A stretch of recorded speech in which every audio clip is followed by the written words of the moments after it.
Salut tout le monde, bienvenue pour un nouvel épisode. Donc aujourd'hui je voulais parler finance. Donc avant de faire ça, je comptais à vous remercier pour tous ceux qui suivent et tous ceux qui sont abonnés à la chaîne.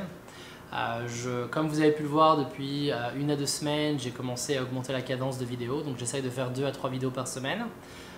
J'ai vu que le public commence à apprécier le contenu. Donc j'essaye de devenir un tout petit peu plus professionnel. Je suis encore super amateur, mais j'essaye d'évoluer, d'apprendre des différentes choses et du contenu que les gens aiment de ma chaîne. Donc si vous avez des idées de topics que vous aimeriez que je discute et que je fasse une vidéo, n'hésitez pas à mettre des commentaires en dessous et je vais regarder et je vais commenter tous les commentaires que vous allez m'envoyer. Et si vous n'êtes pas déjà parti, vous ne faites pas déjà partie de la chaîne, n'hésitez pas à vous abonner et à vous mettre un petit like button. Ça ne va pas vous engager à grand chose, mais moi ça va m'aider beaucoup à pouvoir pousser mon contenu et à me donner une extra motivation pour continuer ce genre d'initiative. Donc voilà, aujourd'hui je voulais parler finance, je vais essayer de le faire court. Donc quand j'habitais en Belgique, donc c'était il y a un peu plus d'un an et demi, tous mes collègues, enfin la plupart de mes collègues achetaient beaucoup d'options. Donc dès qu'ils avaient de l'argent de côté, ils achetaient des options donc, dans le stock, dans le marché, donc de chez Apple, Google, etc. Et souvent dès que le stock augmentait, ils le revendaient. Et dès que ça recrachait, ils rachetaient le stock et ils faisaient ça continuellement. Donc moi ça m'a jamais intéressé parce que j'ai toujours pensé que c'était pour les gens qui avaient beaucoup d'expertise dans la finance et qui avaient beaucoup de temps de pouvoir regarder les trends, de pouvoir regarder les news, etc., etc. Donc en effet ça prend du temps de pouvoir faire de la finance, de pouvoir acheter ce genre de stock et de les revendre.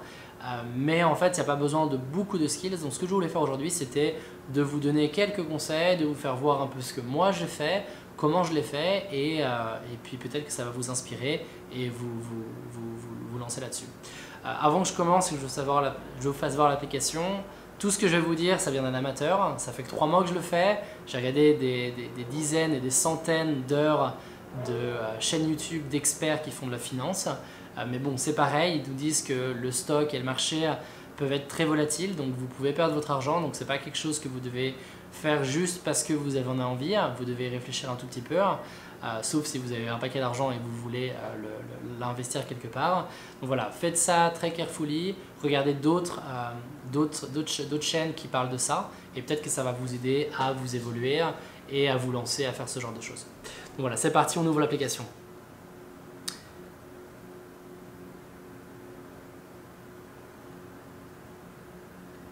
Donc l'application que j'utilise c'est Robinhood. Donc est-ce que vous pouvez voir ça ici? Je vais vous expliquer rapidement comment ça fonctionne et qu'est-ce que j'ai fait pour pouvoir atteindre ce que j'ai attendu. Donc investing, ça veut dire l'argent qui est actuellement dans l'application. Donc c'est tout l'argent qui est dans l'application. Donc là, ce que vous pouvez voir, il y a 6034 $ et 5 centimes. Dans les 3 derniers mois, j'ai fait une augmentation de 982,36 $, donc ce qui est énorme. Parce que ce que vous pouvez voir, le buying power, donc qui est juste en bas, au milieu de l'écran en ce moment, buying power, ça veut dire l'argent qui est encore disponible pour moi investir. Donc ce n'est pas de l'argent que j'ai investi, c'est de l'argent qui est sur le portfolio, qui est sur l'application, que je peux utiliser quand je veux. Et donc ça veut dire que c'est pas comptabilisé dans ce que j'ai investi dans l'application. Vous pouvez pouvoir, c'est 3245 $ et 44 centimes. Donc, dans les 3 derniers mois, ce que vous pouvez voir, 982 $ d'augmentation, donc sur à peu près 2800 $ investis.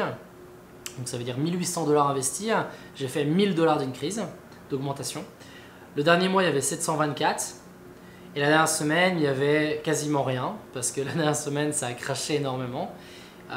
Mais quand on regarde l'évolution de tout le temps, j'ai fait au total 982 $ d'augmentation sur à peu près 2000 $ engagés de mon compte personnel sur l'application.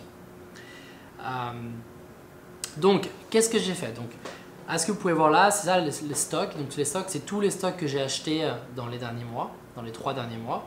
Donc, WPG, ORC, Yext, 10. Donc, je ne vais pas revenir dans chacun. 10, je pense que vous allez le connaître, c'est Disney. Donc, est-ce que vous pouvez voir Disney actuellement? Un action Disney, c'est 118,85 $. Et comme vous pouvez voir ça, Your Positions, donc c'est ce que moi j'ai acheté. Donc shares, c'est-à-dire combien de stocks j'ai de Disney, donc 6. À combien je l'ai acheté en moyenne, donc 96,16 $. Au total, j'ai 713 $ investis chez Disney, donc 96 x 6. Et ça représente 25% de mon portfolio total, donc de tous les stocks que j'ai, donc tout l'argent que j'ai mis. Donc ça fait 25% de l'argent que j'ai mis dans les stocks sont pour Disney. Et le reste, 75% sont pour le reste.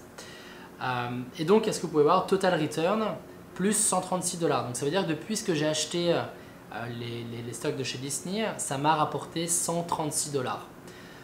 Du jour au lendemain, ça peut revenir à zéro, parce que si l'action crash ce soir, je vais tout perdre.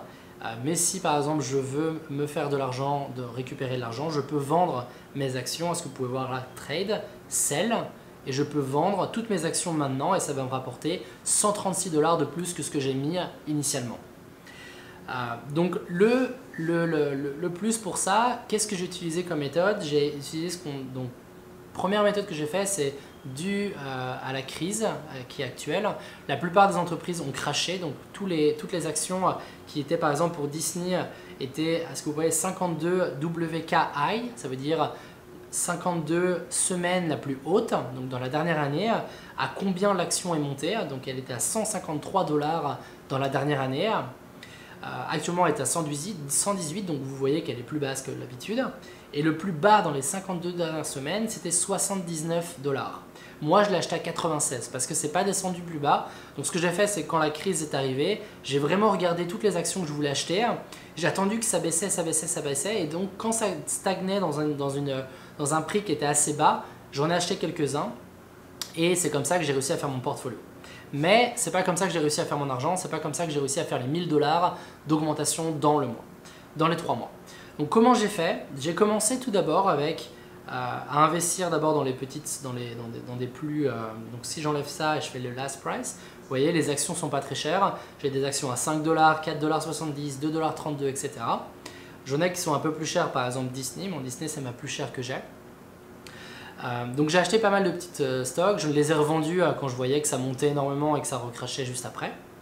Mais ce que j'ai vraiment fait, c'était que j'ai pris des stocks comme Apple, qui sont vachement plus chers, genre vous voyez 323 $. Ils ont beaucoup monté dans les dernières semaines, mais avant c'était plus dans les 270 $ à peu près.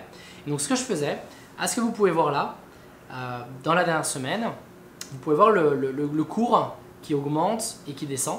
Et donc ce que je faisais, c'était que je tirais une ligne au milieu. On va dire que la ligne est à peu près, on va dire, ici, 318 $, donc dans la dernière semaine, donc ce qui n'est pas énorme. Mais à ce que vous pouvez voir, c'est 318 $, c'est à peu près la moyenne du prix où ça va en bas et au-dessus. Donc ça veut dire que si vous achetez à 318 $, vous avez des chances que ça descende, mais vous avez des fortes chances que ça remonte au-dessus aussi. Donc ce que je faisais, c'est que dès que ça descendait en dessous de la moyenne, donc 318 $ dans cet exemple-là, j'achetais, donc j'en achetais 2 ou 3, et dès que ça remontait au pic, qui était à, par exemple ici 323 $, je revendais. Donc ça veut dire qu'à chaque action que j'achetais et que je revendais, je faisais 5 $ de marge. Donc j'ai pas acheté 10 actions d'Apple au début parce que ça fait 3000 $ et j'avais pas ça dans mon compte en banque. Enfin, je l'avais, mais je n'avais pas cet argent pour investir et pour essayer d'investir dans ce genre d'application. Donc ce que j'ai fait, c'est que j'ai acheté 2 actions. J'en ai acheté 2. J'en ai revendu 2, donc j'ai fait 5 x 2, 10 $, et j'ai continué comme ça, au fur et à mesure, au fur et à mesure, au fur et à mesure. Donc au fur et à mesure, j'ai gagné 10 $, 10 $, 10 $, et tout ce que je regagnais, je réinvestissais. Donc ça veut dire qu'au bout de 20 fois, j'ai récupéré assez pour acheter un autre stock, et donc au lieu de faire 10 $ à chaque fois que je revendais, je faisais 15 $. Et donc j'ai continué à faire comme ça, jusqu'à temps d'arriver aux 1000 $. Donc c'était vraiment pour éviter de perdre tout mon argent, parce que c'est quand même super risqué, et donc ça a été une bonne façon pour moi de faire. Et la chose que j'ai commencé à faire après, c'est le Bitcoin. Donc le Bitcoin, c'est super cher à ce que vous pouvez voir. C'est généralement dans les 10 000 $ en ce moment. Là, ça a crashé cette semaine. Aujourd'hui, ça a perdu 600 $ en valeur. Mais ce que je fais, c'est pareil. Donc, à ce que vous pouvez voir là, dans le dernier mois, le Bitcoin monte et descend beaucoup. Donc, ce que j'ai fait, c'est pareil, médiane. Et quand ça descendait à partir de la médiane, j'achetais quand c'était en bas et je revendais quand c'était plus en haut. Donc la chose que vous devez faire attention, c'est ce qu'on appelle le daily trading, c'est-à-dire de l'achat et de la vente dans la même journée. Donc si vous achetez, pas pour les bitcoins aussi, mais si vous achetez des bitcoins aujourd'hui et vous les revendez dans la même journée, ça va être considéré comme un day trade, donc une journée de vente. Si vous faites ça 4 jours d'affilée, votre compte va être flagué, donc va être mentionné sur le fait que vous faites de l'échange journalier et ce n'est pas autorisé. Pour pouvoir enlever cette limite, vous devez mettre 25 000 $ sur le compte de votre broker, ce que je n'ai pas. Donc voilà, donc ce que vous pouvez pas faire, c'est de racheter, de vendre dès que ça augmente ou ça descend. Donc c'est pour éviter que les personnes rachètent et vendent dans les prochaines minutes et que ça fasse ce genre de choses. Donc ce que je vous conseille, c'est que vous commencez avec un petit montant. Donc mes plus gros conseils, si je devais recommencer, je referais exactement pareil. Donc je ne commencerai pas avec 3 000 $, je commencerai avec 500 $, 200 $. J'achèterai des petites actions, je les revendrai dès que ça monte un petit peu. Je ferai 1 $, 2 $, 3 $ d'augmentation, mais pas beaucoup plus. Et ensuite, je récupérerai mon portefeuille. Et dès que vous êtes un peu plus à l'aise avec ce genre de technique, vous pouvez mettre un tout petit peu plus d'argent, etc., etc. Et vous allez augmenter vos revenus au fur et à mesure. Mon autre conseil, c'est regarder un peu les trends, comment ça augmente, essayez. Ne mettez pas directement 300 $ dans une action d'Apple, commencez avec une plus petite action, essayez pendant quelques jours, quelques semaines et vous voyez comment vous le sentez et ensuite vous pouvez investir ou pas. Si vous avez des commentaires, si vous avez plus de demandes sur cette vidéo, n'hésitez pas à mettre des commentaires. Je me ferai un plaisir à vous répondre et si je n'ai pas la réponse ou si je sens que c'est une question un peu plus difficile, je vous enverrai sur des chaînes YouTube ou des vidéos que j'ai regardées pour pouvoir apprendre ce genre de technique et ça vous donnera sûrement plus de conseils parce que je reste toujours un amateur et donc comme d'habitude, comme je l'ai dit au début de la vidéo, c'est toujours risqué de jouer avec ce genre d'argent, donc ce genre de finances. Donc faites-le avec soin. Ne dépensez pas tout votre argent et perdez pas tout votre argent et dites que c'est de ma faute parce que moi c'était juste pour partager mon expérience, quelques petites techniques et j'espère que ça va vous aider et que ça va vous inspirer aussi à commencer à faire ça. Allez, ciao tout le monde!